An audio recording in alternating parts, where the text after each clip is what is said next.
Hello दोस्तों, HTML के इस ट्यूटोरियल के अंदर आज हम अपना चैप्टर 7 स्टार्ट करने जा रहे हैं, जिसमें हम पढ़ेंगे फॉर्म्स के बारे में। इस चैप्टर में हम 3 चीज़ें पढ़ेंगे।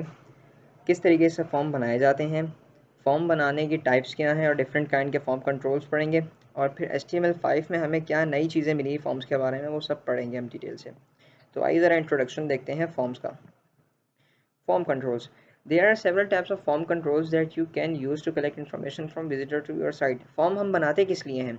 बेसिकली जब भी हमें यूज़र की इन्फॉर्मेशन लेनी होती है, यूज़र की इन्फॉर्मेशन कलेक्ट करनी होती है, तो उसके लिए हम हमेशा एक फ़ॉर्म बनाते हैं। मिसाल के तौर पर अगर आप फेसबुक पर लॉगिन करते हैं, तो वो आपका जो आईडी और पासवर्ड का जो फील्ड होती है, वो एक फ़ॉर्म है। इसी तरीके से जब आप किसी इंस्टीट्यूट में या यूनिवर्सिटी में एडमिशन लेते हैं ऑनलाइन, तो आप पूरा एक फॉर्म फिल करते हैं। आप अपनी इन्फॉर्मेशन सब चीज़ें सर्वर साइड पर भेजते हैं। तो ये बहुत ही इंपॉर्टेंट कॉन्सेप्ट है HTML के अंदर फॉर्म्स का। इस चैप्टर को हमने 3 सेक्शंस में डिवाइड किया। सबसे पहले सेक्शन में हम पढ़ेंगे एडिंग टेक्स्ट, जिसमें हम टेक्स्ट फील्ड्स बनाना, पासवर्ड फील्ड्स बनाना और टेक्स्ट एरिया जिस जैसे कमेंट बॉक्स होते हैं, ये सब चीज़ें बनाना हम पहले सेक्शन में सीखेंगे। फिर उसके बाद दूसरा सेक्शन हमारे पास आएगा मेकिंग चॉइसेस का। इस सेक्शन में हम radio buttons, check boxes, drop down menus, इन सब के बारे में पढ़ेंगे। और तीसरा आएगा हमारा सबमिटिंग का। इसमें हम सबमिट बटन, इमेजेस बटन और अपलोडिंग फाइल्स के बारे में सब चीज़ें पढ़ेंगे। तो थोड़ा सा इंट्रोडक्शन लेते हैं कि फॉर्म हम बनाते कैसे हैं। देखिए, form controls lives inside a form element. एक फॉर्म का टैग होता है हमारे पास। इस टैग के अंदर हम अपने सारे के सारे फॉर्म के एलिमेंट बनाते हैं। सही।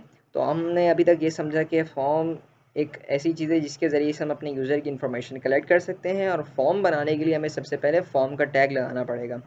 फिर इस टैग के अंदर कुछ एट्रीब्यूट्स हैं। मैं छोटा सा इंट्रोडक्शन दे देता हूँ। The element should always carry an action and a method attribute, और आईडी का एट्रीब्यूट भी आ सकता है। एक्शन का एट्रीब्यूट क्या करता है?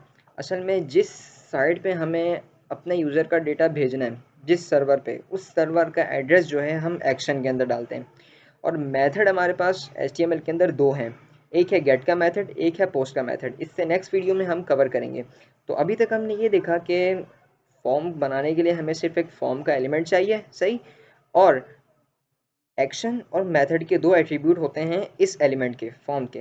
एक्शन के अंदर हमारे पास वो एड्रेस आता है जहाँ पर हमें अपने फॉर्म की इन्फॉर्मेशन भेजनी है, और मेथड के अंदर हमारे पास 2 वैल्यूज़ आती हैं, गेट और पोस्ट का मेथड। वो हम इससे नेक्स्ट वीडियोस में कवर करेंगे।